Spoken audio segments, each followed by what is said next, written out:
평일 오전의 병원은 진료를 받으러 온 사람으로 가득합니다.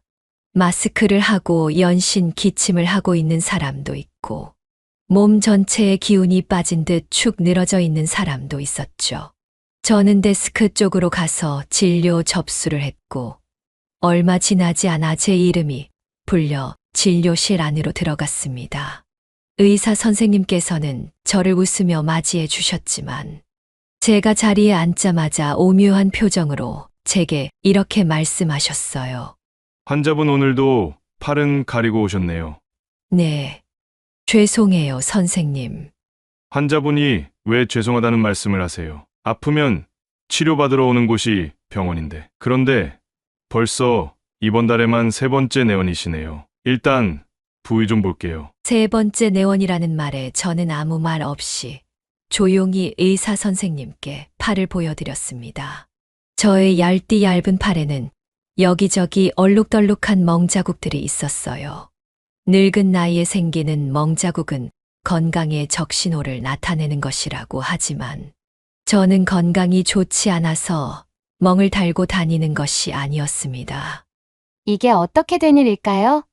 지금 어머니가 의문의 멍자국을 의사 선생님에게 보여주고 있는데요. 오늘은 몸과 마음에 푸른 빈 멍자국을 달고 다닐 수밖에 없었던 한 어머니의 이야기를 들려드리려고 합니다. 어떤 내용의 이야기일지 바로 들어보도록 하겠습니다. 안녕하세요. 저는 올해로 70을 넘긴 평범한 엄마입니다. 젊은 나이에 남편과 사별했고 슬하의 2 아들을 홀로 키우며 악착같이 살아왔어요. 다행히 2 아들은 별탈 없이 무난하게 성장해줬고, 또 스스로 밥벌이까지 잘하면서 각자 좋은 짝을 만나 결혼까지 성공했습니다. 자식들이 아프지 않고 건강하게 커서 좋은 직장에 다니고 가정을 꾸리니 그것만큼 든든하고 행복한 일도 없더라고요. 특히 저는 큰아들 내외에게 참 고마웠습니다. 결혼을 하고 나서 분가를 하지 않고 저희 집에 합가를 해서 함께 살았거든요. 처음에는 집을 나가지 않고 같이 살겠다는 큰아들 내외를 보며 괜찮을 것 같다는 생각을 했지만, 신혼을 즐겨야 할 애들인데 제가 있으면 불편해서 편하게 행동하지 못할 것 같아 정중히 거절했습니다. 너희들 뜻은 충분히 이해하지만 나는 좀 불편할 것 같아. 너희들 신혼이고 나중에는 아이까지 낳아서 키워야 할 텐데 내가 있으면 너희가 많이 불편할 것 같네. 그러지 말고 그냥 따로 나가 살아. 근처에 좋은 아파트도 많은데. 어머님, 제가 먼저 그렇게 하자고 했어요. 도련님도 결혼해서 분가하셨는데 저희까지 나가면 어머님이 얼마나 적적하시겠어요. 저는 어머님이 외로워하시는 모습 별로 보고 싶지 않아요. 저는 휴직 기간이기도 하고 아직 부족한 점이 많아서 어머님 옆에서 많이 배우고 싶어요. 그래요, 어머니. 제가 먼저 이야기를 꺼낸 게 아니라 이 사람이 먼저 그렇게 하자고 하더라고요. 어머님 외로워하실 수도 있을 것 같다고. 근데 생각해보니까 진짜 그러실 수 있을 것 같아서 그렇게 하자고 했고요. 그러니까 걱정하지 마시고 같이 사셔요. 네. 저는 이 이야기를 듣고 솔직히 조금 놀랐습니다. 며느리들이 분가를 하려고 애를 쓰고 아들들이 부모님을 모시고 살려고 해서 갈등을 빚는 건 정말 흔하게 본 광경이지만, 며느리가 먼저 시어머니를 모시고 살겠다고 하는 건 처음 보는 일이었거든요. 큰아들 내외는 제가 거절 의사를 보여도 함께 살고 싶다는 의견을 굽히지 않았고, 그러다 보니 자연스럽게 합가를 하게 됐어요. 처음 큰 며느리는 제게 참 잘했습니다. 시키지 않아도 쌀을 씻어서 밥을 안치고 설거지를 하고, 집안일은 제가 하겠다고 아무리 뜯어말려도 말을 듣지 않았죠. 예, 이런 거 굳이 안 해도 된다니까 그러네. 내가 할 테니까 그냥 놔둬. 아니에요, 어머님. 이런 건 며느리가 하는 거랬어요. 어머님은 그냥 편하게 앉아만 계세요. 말로는 하지 마라. 안 해도 된다고 했지만 제가 입을 열기 전에 뭐든지 알아서 척척하는 큰 며느리가 참 예뻐 보이더군요. 이런 큰아들 내외를 보면서 작은아들과 작은 며느리는 제게 못내 미안해했습니다. 명절 때마다 집에 와서 큰 며느리가 행동하는 걸 보고 작은 아들이 제게 이렇게 이야기를 하더라고요. 어머니, 죄송해요. 형님이랑 형수님은 어머니한테 저렇게 잘하는데 저희는 자주 찾아뵙지도 못하고 조금 부끄럽네요. 아니야, 부끄러울 게 뭐가 있어. 너희 바쁜 거 내가 모르는 것도 아닌데. 이렇게 명절 때나마 얼굴 보여주니 그것만으로도 고마워. 그러니까 죄송하네 만에 그런 소리 하지 마. 사실 작은 아들과 작은 며느리는 해외 출장도 잦았고 하는 일도 굉장히 바빴기 때문에 안부 연락조차 할 시간이 없었어요. 바쁜 아들과 며느리에게 연락을 강요하는 건 잘못된 행동이라는 걸 잘 알고 있었기에 굳이 말을 얹지도 않았습니다. 그런데 이런 저의 행복은 합가를 한 지 3개월쯤 지났을 무렵부터 점점 금이 가기 시작했어요. 휴직 중이던 큰 며느리는 다시 복직을 하게 됐고 회사에 출근을 하기 시작하면서부터 나날이 표정이 안 좋아졌습니다. 그리고 퇴근을 하고 들어오면 밥도 먹지 않고 말 없이 방에 들어가 버리곤 했어요. 그리고 대화 소리 하나에도 엄청나게 나를 세우며 예민하게 반응했죠. 어머님, 저 지금 너무 피곤하고 예민한데 목소리 좀 줄여주실 수 있으세요? 목소리가 너무 시끄러워서 골이 막 울리는 것 같아요. 어머, 그랬구나. 내 목소리가 그렇게 큰 줄 몰랐네. 조심할게. 처음에는 그저 우연이려니 기분 탓이려니 생각하려 했어요. 하지만 날이 갈수록 더욱더 예민해져가는 며느리를 보면서 화가 난다기 보다는 걱정이 되더라고요. 바쁜 직장 생활 속에서 스트레스를 많이 받는가 보다. 회사를 쉬다가 출근을 한 것이니 예민해질 수도 있겠다고 생각했습니다. 하지만 시간이 지나면서 상황은 점점 심각해졌습니다. 나중엔 주에 3번 이상은 꼭 술을 마시고 집에 들어오더라고요. 그래서 어느 날은 큰 며느리가 걱정이 되어 퇴근하고 들어오는 며느리를 붙잡고 물어본 적이 있었습니다. 예, 아가. 너 혹시 요즘 회사에서 무슨 일 있니? 요즘 들어 술도 자주 마시러 다니는 것 같고 너무 예민해진 것 같아서 걱정돼서 물어보는 거야. 혹시 무슨 일 있는 거면 나한테 편하게 털어놓아도 된다. 아니요, 어머님, 무슨 일 없어요. 그러지 말고 편하게 말해봐. 무슨 일 없다니까요? 당사자가 없다고 말하는데 왜 자꾸 물어보시는 거예요? 어머님, 저 지금 너무 피곤하거든요. 들어가서 좀 쉴게요. 저는 순전히 며느리가 걱정이 되어 물어본 것이었는데 돌아오는 건 차가운 반응뿐이었습니다. 솔직히 좀 많이 서운하다는 생각이 들었어요. 시어머니로서 며느리가 갑자기 저렇게 행동을 하면 신경이 쓰이는 게 정상 아닌가요? 그런데 신경도 쓰지 말고 무슨 일이 있느냐고 물어보지도 말라고 하니 거리를 두는 것 같아 괜히 섭섭하기도 하더라고요. 큰 며느리는 그날 이후로 점점 더 이상한 사람이 되어 갔습니다.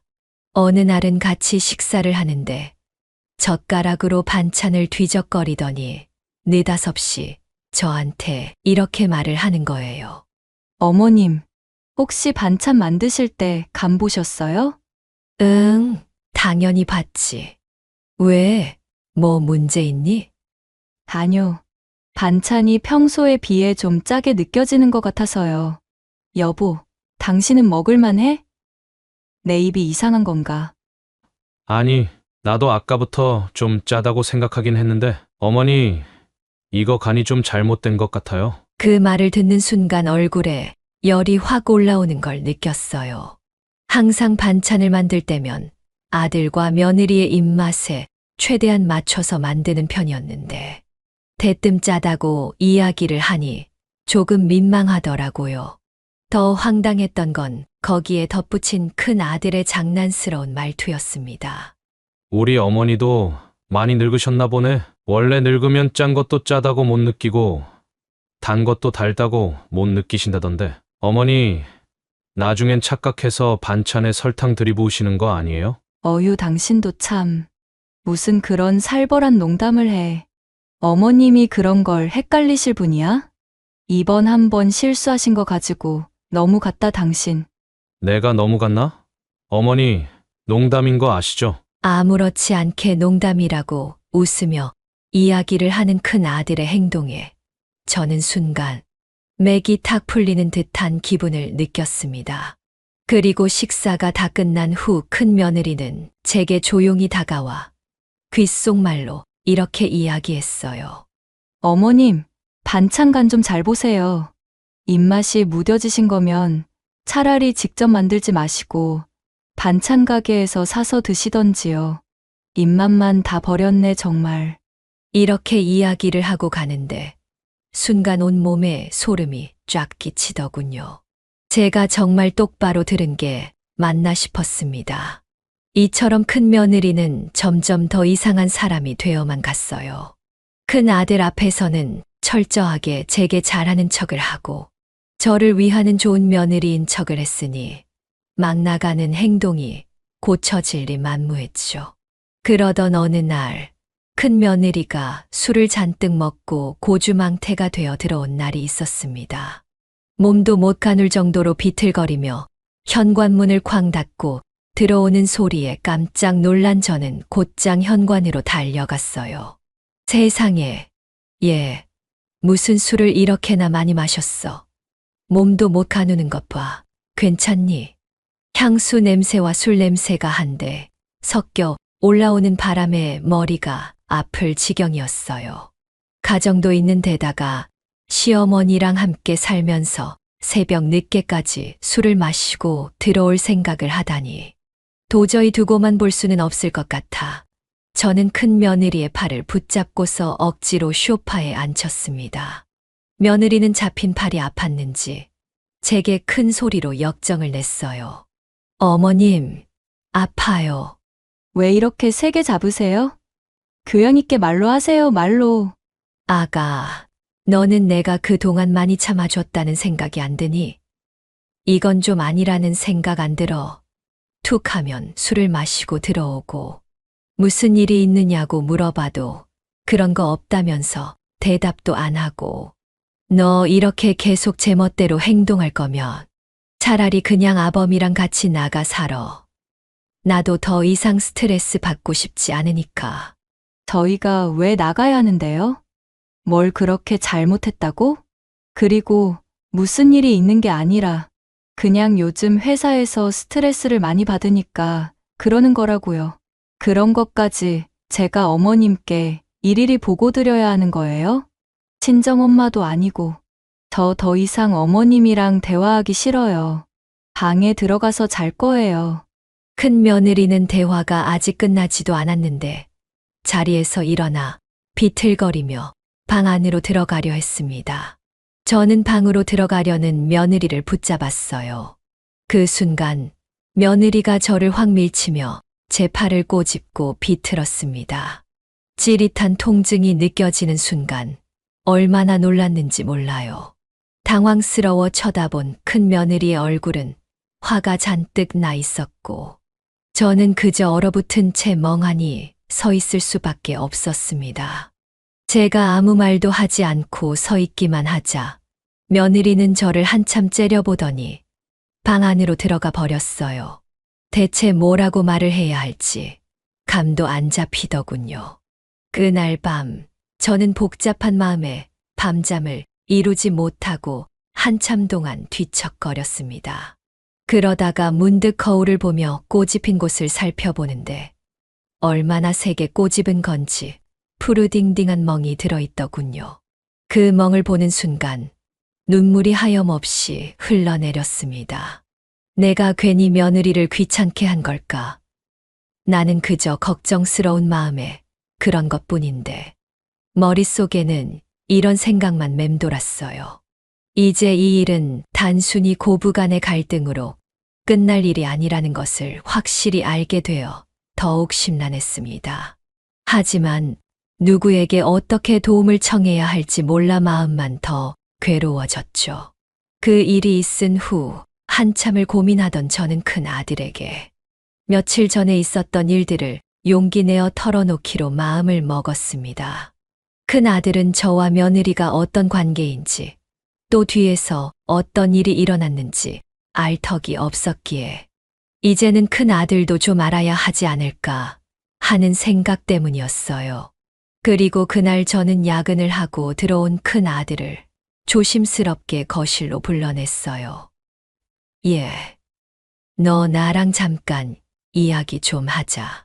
어머니, 저 오늘 야근하고 들어와서 많이 피곤한데 혹시 중요한 이야기가 아니면 내일 하면 안 될까요? 아주 중요한 이야기야.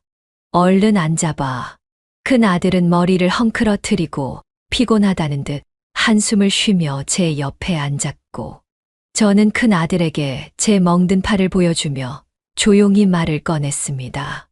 이 멍, 어디서 들어온 멍인 줄 아니? 어디 부딪히기라도 하셨어요?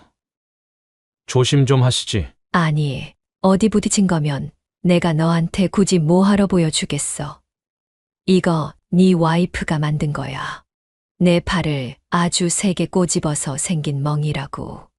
어휴, 말하면서도 마음이 착잡하다. 솔직히 저는 멍을 보여주고 솔직하게 이야기를 하면 큰 아들이 화라도 내줄 거라 생각했습니다. 어찌 되었든 10달 동안 제 배 아파가며 낳은 아들이었으니까요. 그런데 예상외로 아들의 반응은 더없이 차갑기만 했습니다.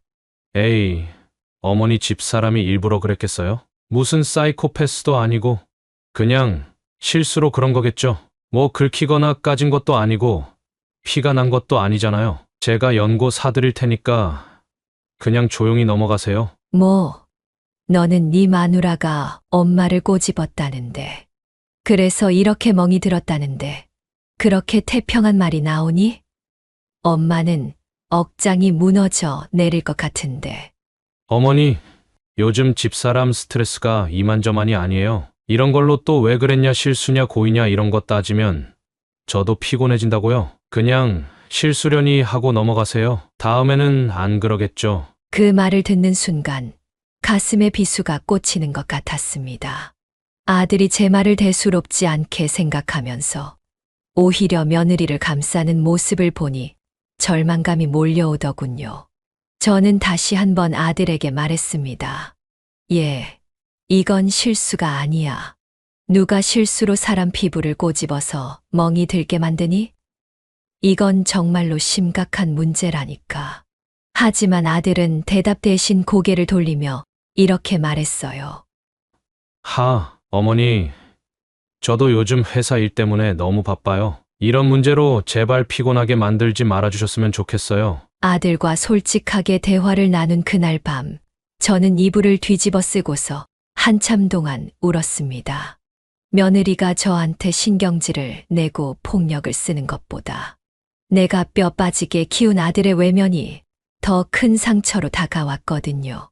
아들들과 함께 살아온 이 집에서 나의 자리는 점점 좁아지고 있다는 걸 느꼈습니다. 솔직한 심정으로는 이 집을 나가버리고 싶은 생각도 들었어요. 그런데도 제가 떠나지 못했던 건 아들 때문이었습니다. 언젠가는 제 마음을 이해해 줄 거라는 작은 희망이 있었기 때문입니다. 이후에도 아들에게 몇 번이나 도움을 청하려 했지만 아들의 반응은 크게 달라지지 않았습니다. 아들은 툭하면 회식을 해야 한다. 야근을 해야 한다. 출장을 가야 한다는 핑계를 대면서 집을 비우기 일쑤였어요. 그래서 집에서 함께 시간을 보내는 시간도 확연하게 줄어들었죠. 그리고 큰 며느리는 제가 큰 아들에게 본인이 팔을 그렇게 만들었다는 것을 얘기했다는 사실을 알고 나서부터 더욱더 저를 괴롭히기 시작했습니다. 아들이 아침 일찍 출근을 하면 일부러 늦장을 부리면서 제게 아침상을 차리게 하고 겨우 아침 밥상을 차려주면 밥을 뒤적거리며 불평을 늘어놓곤 했습니다. 어머님, 왜 이렇게 밥 반찬이 형편없어요? 편의점 도시락도 이것보다는 낫겠어요. 이걸 먹고 출근하라는 거예요? 저 그냥 안 먹고 편의점에서 사 먹던지 할게요. 고기 반찬도 없고, 이게 뭐야? 하루 이틀도 아니고 거의 매일같이 그런 말을 듣다 보니 나중에는 손이 떨려 음식을 준비하기도 힘들더라고요. 고기 반찬을 해줘도 구구절절 불평만 늘어놓던 큰 며느리는 어느 날부턴가 제게 아침밥을 차리라는 이야기를 하지 않았습니다. 가게에서 사 먹는 게 훨씬 낫겠다는 이유 때문이었죠. 그리고 어느 주말은 방 청소를 하던 제게 다가와서 대뜸 소리를 질렀습니다. 어머님, 여기 거실 소파 밑이랑 부엌 식탁 아래에 먼지가 그대로 있어요. 청소하시는 거 맞아요? 저 시력 엄청 좋아요, 어머님. 그래서 공중에 날아다니는 먼지도 다 볼 수 있어요. 청소 좀 대충 하시지 말고 꼼꼼하게 해주세요. 먼지 다 들이마셔야 하잖아요. 환기도 좀 시키시고요. 공기 탁한 것 좀 봐. 큰 며느리의 시덥잖은 간섭과 언성이 높아질수록 제 자신이 점점 작아지는 것만 같았습니다. 심지어 손님이 온 날에도 며느리의 태도는 변하지 않았어요. 어느 날은 큰 며느리가 회사 사람들을 우르르 데리고 온 적이 있었습니다. 제게는 한마디 말조차 하지 않고 말이죠. 제가 당황스러운 표정으로 서 있으니 큰 며느리는 사람 좋은 웃음을 띠며 가식적인 목소리로 이렇게 말했습니다. 어머님, 제가 오늘 회사 사람들 온다고 말씀드렸었죠? 아, 여기는 저희 팀 팀원들이에요. 다들 인사해. 우리 시어머님이셔. 나한테 엄청 잘해주신다? 처음 뵙겠습니다. 저희가 늦은 밤에 갑자기 이렇게 찾아와서 놀라신 건 아닌가 모르겠어요. 아니에요. 어서들 와요. 이미 들어온 사람들을 내쫓을 수도 없는 노릇이라 저는 겨우 웃으며 며느리 회사 사람들을 맞이했습니다. 그리고 회사 사람들은 큰 며느리가 쓰고 있는 방으로 다 같이 우르르 들어갔고 며느리는 제게 슬쩍 다가와 이렇게 속삭였어요. 어머님, 오늘 아범은 일 때문에 새벽 늦게서 들어온다고 했고, 저희는 저희끼리 음식 시켜 먹을 테니까 어머님은 방에 들어가서 한 발자국도 나오지 마세요. 제 말 무슨 말인지 아시겠죠? 그래도 이왕 손님이 오셨는데 배달 음식보다는 직접 음식을. 아니요. 저희끼리 알아서 할 테니까 어머님은 그냥 잠자코 계세요. 그게 저를 도와주는 길이에요. 그리고 오늘 직장 사람들 집에 데리고 온 거는 아범한테 절대 말하지 마시고요. 얼른 방으로 들어가세요. 눈을 희번득거리며 말하는 큰 며느리의 말에 저는 방으로 들어가 문을 닫고 앉아 있을 수밖에 없었습니다. 문 밖에서 희미하게 들려오는 대화 소리와 웃음소리가 제 마음을 더욱 아프게 하더군요.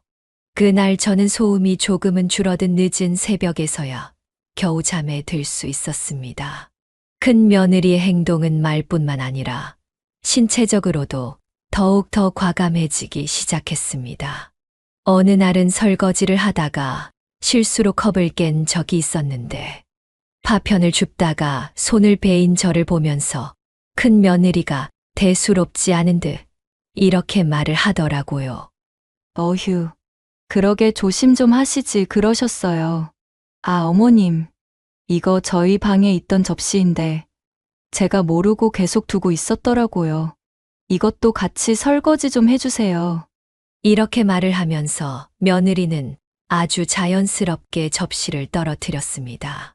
그 접시는 제가 굉장히 아끼는 접시였는데 떨어지자마자 큰 소리를 내며 산산조각이 나 버렸어요. 예. 너 지금 뭐 하는 거니? 설거지를 부탁할 거면 싱크대에 놔두던가 아니면 식탁 위에 올려두든가 할 것이지. 이걸 왜 일부러 떨어뜨려? 어머, 실수예요, 실수. 손이 미끄러진 거라고요. 접시를 일부러 떨어뜨려서 깨트리는 사람이 어디 있어요? 절 너무 나쁜 사람으로 몰아붙이시는 거 아니에요? 아무튼 간에 깨진 접시들 파편 하나 없이 깨끗하게 청소해 주세요. 괜히 발에 찔리면 낭패니까. 눈 하나 깜짝 않고 자기는 일부러 그런 것이 아니라며 저보고 청소나 열심히 하라며 말을 하는데 정말 기가 막혀서 말이 안 나오더군요. 저와 둘이 있을 땐 한없이 저를 맞게 하던 며느리는 큰아들 앞에선 완전 다른 사람처럼 행동했어요. 난데없이 안마를 해주겠다며 제 어깨를 주물러 주기도 하고 저희 집에 처음 들어왔을 때처럼 본인이 설거지를 하겠다며 나서기도 하고 말이죠. 아들은 그런 며느리의 모습을 보며 제게 웃으며 이렇게 이야기했습니다. 아이고, 우리 어머니 며느리 잘 만나서 호강하시네. 봐봐요. 어머니한테 막 대할 사람 아니라고 했잖아요. 에이, 어머니가 며느리를 잘 둔 게 아니라 내가 시어머니를 잘 만난 거지. 우리 어머님 같은 사람 어디에도 없어. 내가 요즘 얼마나 행복하다고. 앞으로 어머님께 더 잘해드릴 거야. 저들끼리 해맑게 웃는 그 모습을 보며 제 입에선 아무 말도 나오지 않았습니다. 그리고 얼마 가지 않아 저는 결심했습니다. 며느리의 이면적인 모습을 낱낱이 파헤치기로 말이죠. 이대로 가다가는 화병이 날 것도 같았고 큰 아들도 며느리의 진짜 얼굴을 알아야 한다고 생각했기 때문이었습니다. 그렇게 결심을 한 다음 날 저는 자주 놀러 가던 경로당에 들러 친하게 지내던 친구에게 이 모든 사실을 털어놓았어요. 제 이야기를 처음부터 끝까지 유심히 들어준 친구는 한숨을 푹 쉬며 이렇게 이야기했습니다. 너는 미련하게 그런 걸 꾹 참고 살았니? 그냥 한바탕 뒤집어 엎어버리지. 젊은 사람들이 다 그런 건 아니어도 마음만 먹으면 그렇게 영악하게 구는 애들이 꼭 있다니까. 어휴, 답답해 죽겠네 정말. 금자야, 나 정말 어떻게 해야 할지 모르겠다. 원래 그런 애는 아니었는데 이제는 나도 참을 수가 없어서. 원래 그런 애가 아니었긴. 네 며느리는 그게 본성이야 본성. 처음에는 여시같이 행동했다가 시간 지나면 본색을 드러내는 사람들이 꼭 있어. 예, 내가 잘 아는 방법이 하나 있긴 한데 한번 해볼래? 완전히 효과는 직방일 거야. 친구는 본인이 잘 아는 방법이 있다며 제게 카메라를 이용해 며느리의 실체를 촬영하는 방법을 권해줬습니다. 눈에 보이지 않는 곳에다가 소형 카메라를 설치한 다음 며느리가 저를 대하는 모습을 거기에다가 녹화를 하라는 것이었죠.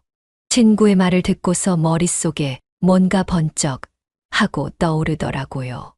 왜 진작에 그 생각을 하지 못했을까 하면서 말이죠. 그리고 저는 곧장 인터넷 쇼핑몰에서 소형 카메라를 사서 아들과 며느리가 출근한 틈을 타 보이지 않는 곳에다가 카메라를 설치해 뒀습니다. 그리고 이틀 정도를 꼬박 녹화한 다음 며느리가 저를 대하는 적나라한 실체를 큰 아들에게 보여줬어요. 자, 너 이거 보이니? 이틀 동안 내가 그대로 녹화한 영상들이야. 나를 밀치고 나한테 폭언을 내뱉고 그러는 모습들이 보이느냐고. 이게 실체야. 앞에서 어머니랑 잘 지낸다. 우리 어머님이 짱이다. 이러는 건 다 가식이고 나한테 삿대질을 하면서 밀치고 험한 말을 하는 모습이 진짜 모습이라고. 그리고 나는 여태까지 그 모습을 꾹 참아왔고 어떻게 생각하니? 말을 좀 해봐. 아들은 영상을 본 후 한동안 아무런 말도 하지 않았습니다. 적잖게 충격을 좀 받은 모양이더라고요. 저 같아도 그럴 것 같았어요. 믿었던 아내가 내 어머니에게 이렇게 막대하고 있는 모습이라니. 그런데 잠시 후 아들의 입에서 나온 말은 제게 또 다른 충격을 안겨줬습니다. 네, 잘 봤어요. 그런데 이거 어머니가 일부러 자극하신 거 아니에요? 이런 거 찍어서 저한테 이간질 할 목적으로요. 뭐라고? 저희 집사람이 대체 어머니한테 뭘 그렇게 잘못했는지는 모르겠지만 어른이 되어서 이런 유치한 행동 하지 말아 주셨으면 좋겠어요. 정말 이러시는 거 아닙니다, 어머니. 집사람한테 불만이 있으시면 저한테 이러실 게 아니라 직접 가서 말씀을 하시던지요. 자식한테 영상을 촬영해서 이간질을 하는 모습이라니 정말 실망입니다. 아들은 제게 그렇게 말하며 자리에서 벌떡 일어나 방으로 들어갔습니다. 카메라 안에 증거가 고스란히 담겨 있는데도 저런 식으로 반응을 하다니 도저히 믿을 수가 없었어요. 그래서 저는 평소에 딸처럼 가깝게 지냈던 교회 권사님을 찾아가 눈물을 흘리며 부탁했습니다. 권사님, 저 이제 더는 못 견디겠어요. 아들도 그렇고 며느리도 그렇고 이제는 숨을 좀 쉬고 싶어요. 제발 저 좀 도와주세요. 저의 간절한 부탁을 들은 권사님은 눈물을 글썽이며 제 손을 꼭 잡아주셨습니다. 안 그래도 이야기 들었어요. 며느님이 막 대하고 있다고. 이제 걱정하지 마세요. 제가 어떻게든 우리 집사님 행복해질 수 있게 도울게요. 권사님의 그 따뜻한 말이 제게 큰 힘이 되었습니다. 이런 말은 사실 큰 아들에게 듣고 싶었던 말이었는데 말이죠. 권사님은 그날 근처에 있는 노인보호센터와 연락을 할 수 있도록 연결해 주셨습니다. 그곳에서 전문 상담사분과 함께 며느리의 행동을 증거로 남기기 위해 추가적인 자료를 수집하는 방법을 논의했어요. 저는 이미 카메라로 이틀치 영상을 녹화했지만 상담사분은 더욱 구체적인 상황을 기록하는 것이 필요하다고 조언해 주셨습니다. 이틀치 영상들도 좋지만 며느님이랑 같이 함께하는 일상 전체를 기록하시는 것이 중요해요. 카메라에 담기지 않은 모습들도 있을 테니까요. 그리고 아드님께 카메라에 담긴 영상을 보여주신 거면 이제 며느님도 카메라의 존재를 알게 됐을 가능성이 커요. 그러니까 최대한 들키지 않게 조심해서 증거를 남기는 것이 중요합니다.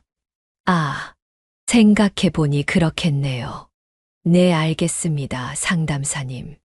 그럼 최대한 들키지 않게끔 조심해서 증거를 수집해 볼게요. 아니나 다를까. 큰아들은 며느리에게 카메라의 존재와 영상에 대한 이야기를 한 것 같았어요. 며느리가 도끼 눈을 뜨면서 저한테 바락바락 대들더군요. 어머님! 저는 어머님이 모든 상황을 녹화하고 계셨을 거라곤 상상도 못 했는데 어떻게 그걸 녹화해서 남편한테 보여줄 생각을 하셨어요? 잘못했다는 이야기를 하는 게 먼저 아니니? 너는 끝까지 네가 잘했다는 식으로 이야기를 하는구나. 어머님이 바쁘고 스트레스 받는 사람 성질 살살 긁으셨잖아요. 안 그래도 요즘 짜증나는 일투성인데 어머님이 그렇게 행동하시니까 제가 난폭해질 수밖에 없지 않겠어요? 저는 잘못 없다고 생각하는데요. 며느리는 이런 말을 하며 마치 제가 문제의 원인이라는 듯 행동했어요. 그 말을 들은 저는 속으로 울음을 삼키며 바지 주머니 속에 들어있던 녹음기 버튼을 눌렀습니다. 상담사 선생님이 주신 것이었는데 영상 촬영 외에 이런 녹취록도 도움이 된다고 하더군요. 이런 작은 행동들이 저를 지켜줄 유일한 방법이라는 생각이 들었습니다. 며느리의 괴롭힘은 나날이 점점 더 노골적으로 변했습니다. 며느리는 사소한 일로 불같이 화를 내기 시작했어요. 어머님! 제가 분명히 빨래는 색깔별로 분리해서 하라고 말씀드렸잖아요. 이렇게 다 엉망으로 섞어서 빨면 흰 옷은 색이 물들 수도 있는데 대체 뭔 생각으로 이렇게 세탁하신 거예요? 진짜 돌아버리겠네. 며느리는 빨래 바구니를 쾅 내려놓으며 화를 냈습니다. 어느 날은 밥상에 올라온 반찬을 보고도 노골적으로 짜증을 부리더군요. 어머님! 제가 이전에 말씀드린 적 없었나요? 저 이 반찬 안 좋아해요. 특히 땅콩은 알레르기 있어서 먹지도 못하는데 이런 반찬을 만들어 올리시면 어떡해요? 네가 땅콩 알레르기가 있었어. 내가 해준 건 어지간하면 다 잘 먹길래 문제 없는 줄 알았지. 진작에 말을 좀 해주지 그랬니? 저는 말씀드린 기억이 있는데 어머님께서 저한테 관심이 없으니까 잊어버리신 거겠죠? 아니면 저한테 복수하고 싶으셔서 일부러 절 골탕 먹이려고 그러신 거거나. 이런 일이 일상처럼 반복되면서 며느리는 감정을 더 이상 숨기지 않았습니다. 아들 앞에서도 말이죠. 며느리의 목소리가 날카롭게 집안을 울릴 때마다 저는 마음이 찢어지는 것만 같았습니다. 어쨌든 저는 증거를 모아야 하는 상황이었기 때문에 며느리의 언행, 행동 등 하나도 빠짐없이 들키지 않도록 기록했지만 이런 걸 기록해야만 하는 현실이 착잡하게만 느껴졌어요. 그렇게 며칠의 시간이 지났을까? 저는 아무것도 모르고 있는 작은 아들에게 이 모든 상황을 알리고 제가 여태까지 촬영해온 영상을 보여주기로 결심했습니다. 그동안 큰아들에게만 의지하려 했던 제 자신이 잘못됐다는 걸 깨달았기 때문이었죠. 작은 아들이 바쁜 건 알고 있었지만 그래도 할 말은 해야 할 것 같아 오랜만에 작은 아들에게 연락했고 집 앞에 있는 카페에서 만나기로 약속을 잡았습니다. 그리고 그날 저녁 밝은 표정으로 저를 만나러 온 작은 아들에게 저는 비장한 표정으로 이렇게 이야기했어요. 성민아, 엄마가 너한테 꼭 보여주고 싶은 게 있어. 보고 충격받지 말고. 저한테 보여주고 싶은 거요? 충격받지 말라니. 대체 뭐길래 그러세요, 어머니? 작은 아들은 처음엔 제 말을 듣고 어리둥절한 표정을 지었습니다. 하지만 제가 모든 상황을 이야기해주고 며느리의 모습이 담긴 영상을 보여주자마자 표정을 확 굳히더군요. 영상을 보는 내내 둘째 아들의 표정은 풀어질 줄 모르고 점점 일그러져 갔습니다. 영상 속에서 큰 며느리가 저를 밀치고 소리를 지르고 폭언을 하는 모습이 고스란히 담겨 있었기 때문이었죠. 어머니, 대체 집에서 무슨 일이 일어나고 있는 거예요? 아니, 그보다 형수님이 정말 어머니한테 이렇게 행동했단 말이에요. 왜요? 원래는 안 그랬잖아요. 나도 큰애한테 물어보고 싶다. 대체 뭐가 그렇게 마음에 안 들어서 계속 나한테 화풀이를 하는 건지. 원래 너한테는 이야기 안 하고 내 선에서 해결을 하려고 했는데 영 답답해서. 그리고 이제는 너한테 말해야 할 것 같아서. 처음부터 그냥 말씀하시지 그러셨어요. 형수님이랑 이런 일이 있다고. 잘하셨어요. 어머니, 이런 거 영상으로 다 촬영하는 동안 얼마나 마음이 아프셨어요. 걱정하지 마세요. 이제 저희가 다 도와드릴게요. 작은 아들은 눈물을 닦고 곧장 작은 며느리에게 전화를 걸어 이곳으로 오라고 보여줄 것이 있다고 말했습니다. 그리고 얼마 지나지 않아 작은 며느리도 카페에 도착했고 여태 일어난 모든 일에 대해 알게 됐어요. 작은 며느리는 얼굴이 새빨개진 채로 제게 화를 내더군요. 어머님, 저희한테 말을 하시지. 그럼 저희가 어떻게든 도울 수 있는 방법을 찾아드렸을 텐데 저 지금 너무 화가 나서 몸이 떨려요. 그동안 이걸 어떻게 다 참으셨어요. 시간 지나면 괜찮아지겠지 하면서 긍정적으로 생각했었어. 하지만 모든 걸 시간이 해결해 주지는 않더라. 갈수록 더 심해져만 갈 뿐이었어. 그래서 이제는 도저히 안 되겠다. 내가 살아야 되겠다 싶어서 이렇게 녹음도 하고 영상도 촬영하고 너희한테도 용기 내서 말한 거야. 이제 걱정하지 마세요. 어머니 곁에 저희가 있을 테니까. 그리고 도울 수 있는 만큼 도와드릴게요. 이건 그냥 넘어갈 수 없는 일이에요. 어머니. 그 말을 듣는 순간 저는 비로소 가슴 깊이 덮어둔 눈물을 터뜨리고 말았습니다. 누군가 내 편이 되어준다는 것 하나만으로도 큰 위로가 되더라고요. 그리고 다음 날 작은 아들 내외는 저와 함께 노인보호센터를 다시 찾아가 이 상황에 대해 더욱 자세히 상담했습니다. 상담사 선생님은 제가 촬영한 영상과 녹취록을 듣더니 이렇게 말씀하셨어요. 충분히 법적으로 조치를 취할 수 있겠네요. 이 정도면 충분해요. 힘드셨을 텐데 영상도 촬영하시고 녹음도 충분히 해두시고 고생하셨어요. 저는 상담사님의 고생하셨다는 말에 큰 위로를 받는 것 같았습니다. 그리고 작은아들 내외는 큰아들 내외를 경찰에 신고했습니다. 노인보호센터의 도움을 통해 모든 증거 자료를 제출했으며 경찰은 상황의 심각성을 파악하고 신속히 조사를 시작했어요. 그날 저녁 작은아들 내외와 경찰관이 저희 집으로 찾아와 조사를 할 것이 있다고 말하자 그 시간에 집에 있던 큰아들과 큰며느리는 큰 목소리로 소리를 질렀습니다. 갑자기 무슨 조사요? 이렇게 남의 집에 들어오는 거 불법인 거 알고 계세요? 피해자분께서 신고를 하셔서요. 그리고 저희가 집안을 뒤집어 엎기랬습니까? 뭘 했습니까? 그냥 간단하게 조사해야 할 부분이 있어서 찾아온 것뿐인데요. 그러니까 그 피해자가 누구고 뭘로 신고한 건데요? 그거 말해주기 전까지는 한 발자국도 못 나갑니다. 그리고 성민이 너는 여기 왜 왔어? 재수 씨도 볼 일 있어요? 볼일? 그래, 볼일 있지.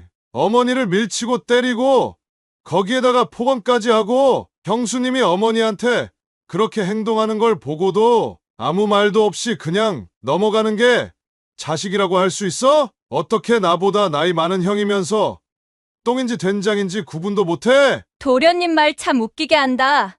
증거 있어요? 내가 어머님한테 그랬다는 증거 있냐고요? 증거요? 증거야 아주 차고 넘치죠. 원하신다면 보여드릴게요. 자, 여기 두 눈으로 똑똑히 보세요. 형수님이 어머니한테 어떻게 행동했는지. 큰며느리는 증거를 가지고 오라며 오리발을 내밀었고 작은 아들이 내민 명확한 증거들 앞에서 더 이상 본인의 잘못을 부인할 수 없었습니다. 결국 큰며느리는 조용히 조사를 받으러 가기로 결정하며 경찰서로 향했어요. 그리고 큰아들은 옆에서 이 상황을 조용히 보고 있었던 제게 미친 사람처럼 소리를 질렀습니다. 어머니가 어떻게 이러실 수가 있어요? 제가 아무것도 아닌 일이라고. 그냥 저 사람이 지금 예민하고 스트레스를 많이 받아서 어머니한테 그냥 단순히 화풀이를 한 거라고 말씀드렸잖아요. 일부러 그런 게 아니라고요. 네, 어머니, 얼른 경찰들한테 가서 말하세요. 오해였다고. 그런 게 아니라고. 형, 제발 정신 좀 차려. 대체 왜 이래? 잘못한 건 잘못했다고 말할 줄 알아야 하고 그에 따른 벌을 받아야 맞는 거야. 형수님이 행동한 건 화풀이가 아니라 고의였다고. 성화야, 내가 봤을 때 너는 쭉 정신을 못 차릴 것 같구나. 내가 집을 떠나는 게 훨씬 속 편한 일이겠다. 그렇게 좋아하는 네 마누라랑 둘이 같이 지지고 볶고 잘 살아보거라. 저는 그렇게 미리 싸둔 짐을 들고 지긋지긋한 집을 빠져나왔습니다. 그리고 권사님과 작은아들 내외의 도움으로 보호시설에 머무를 수 있었어요. 작은아들과 작은 며느리가 본인들의 집으로 함께 가자고 말했지만 도움을 받은 것도 모자라 민폐를 끼치고 싶지는 않아 정중히 거절하고 보호시설로 들어왔습니다. 그곳에서 저는 비슷한 경험을 한 분들과 서로에게 있었던 일에 대해 대화를 나누면서 큰 위로를 받을 수 있었어요. 저보다 더한 상처를 받고 이곳에서 몇 년 동안 생활을 하고 계신 분들도 적지 않더라고요.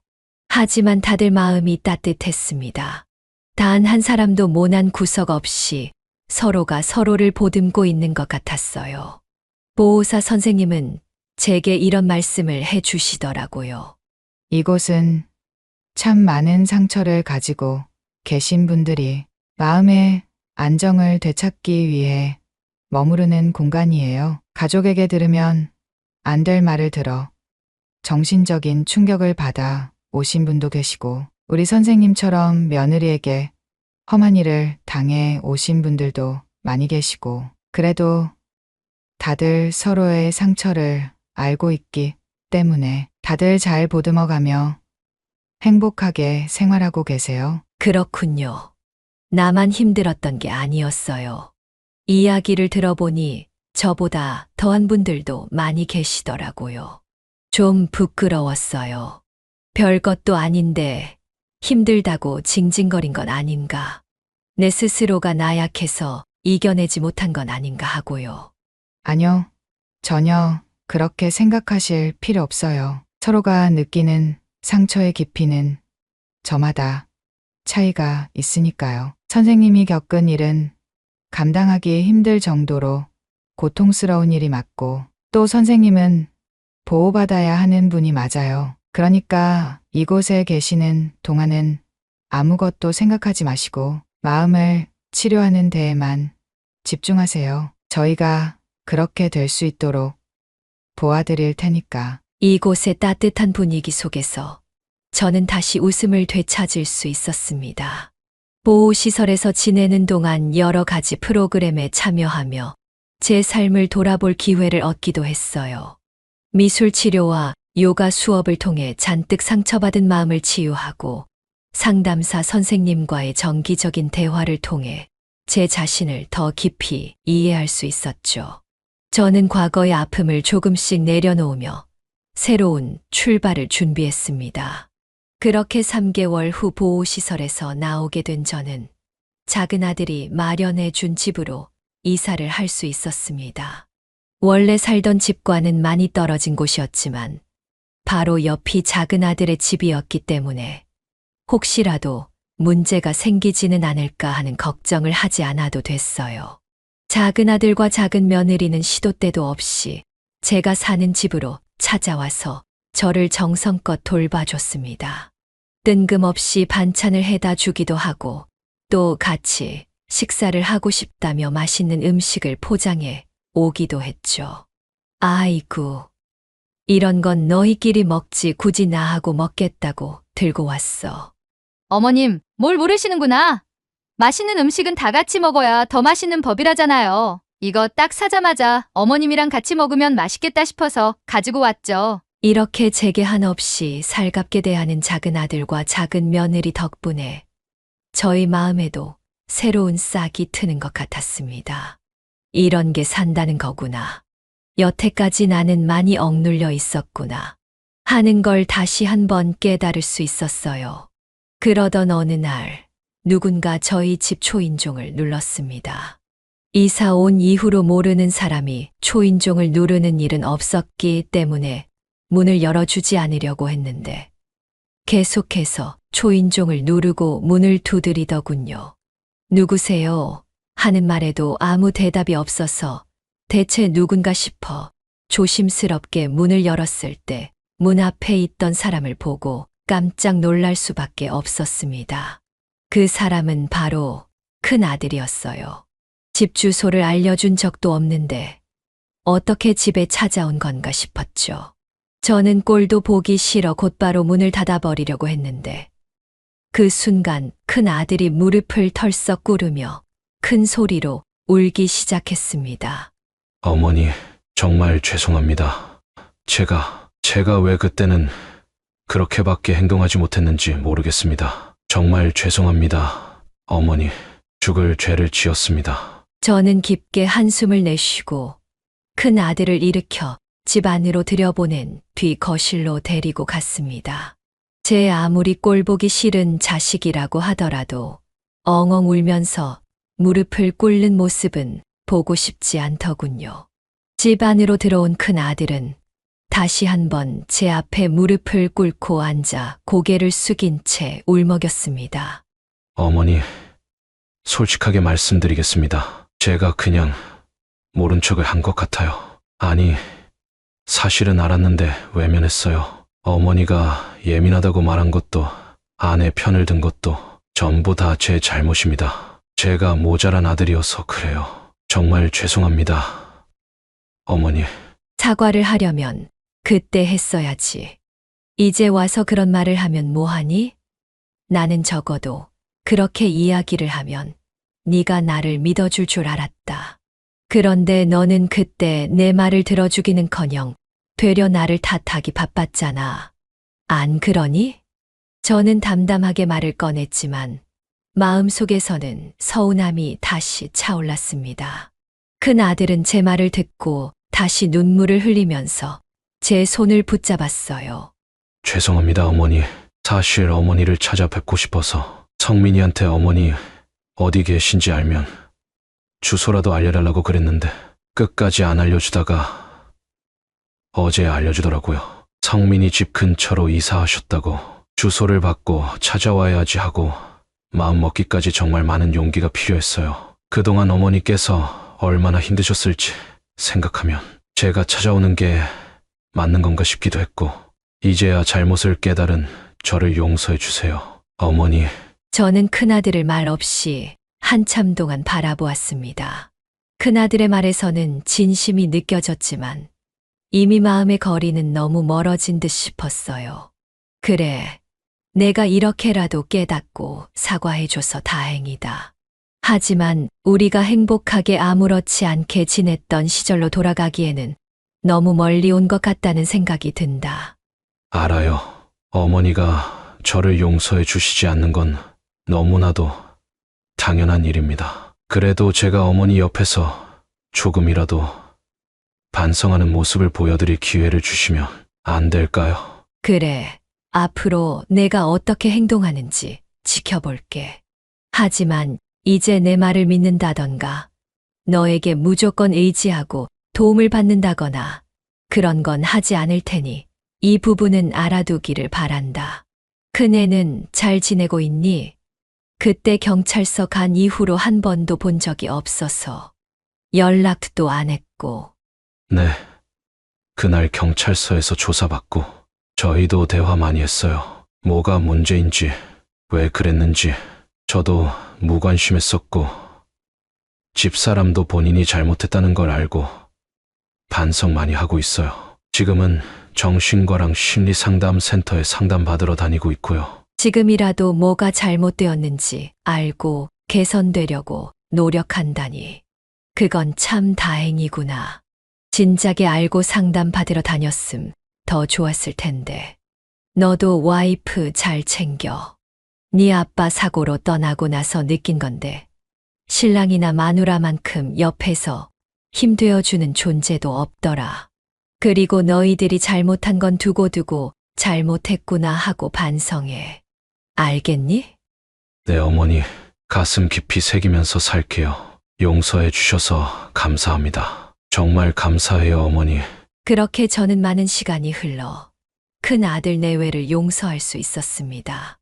물론 예전처럼 좋은 관계로 돌아갈 수는 없다는 것을 서로 알고 있었기에 적당한 거리를 두고 소통하는 중이에요. 그리고 큰 며느리에게는 굳이 먼저 연락을 하지 않았습니다. 하고 싶은 말이 있으면 큰 아들에게 대신 전해달라고 이야기를 하는 정도예요. 그리고 지금 저는 제가 잠시나마 머물렀었던 노인보호센터에서 자원봉사 활동을 하며 저와 같은 아픔을 겪은 분들의 상처를 개선하기 위해 도움을 주고 있습니다. 솔직히 괜찮다고는 했지만 아직까지 과거의 상처는 완벽하게 지워지지 않았지만 봉사활동을 통해 아팠던 기억들이 조금씩 치유되고 있습니다. 봉사활동을 하며 만난 많은 분들의 이야기를 들으며 제가 얼마나 큰 문제들을 극복했는지 새삼 깨닫게 되었습니다. 제 이야기가 같은 어려움을 겪는 분들께 작은 위로와 용기가 되기를 간절히 바라며 사연을 마무리해 보려고 합니다. 모든 분들의 하루에 행복만이 가득하기를 바랍니다. 감사합니다. 네, 오늘 이야기는 어떠셨나요? 오늘 이야기를 듣고 어떻게 생각하시는지 어머님, 아버님의 생각을 댓글로 공유해주세요. 저는 또 다른 사연으로 찾아뵙겠습니다. 좋아요, 구독, 알람 설정을 통해 앞으로도 따뜻한 정을 나눌 수 있게 함께 해주세요. 어머님, 아버님의 삶의 지혜와 경험을 나눌 수 있는 통로가 되겠습니다. 오늘도 인생을 바꾸는 관점을 통해 사연을 들어주셔서 감사합니다.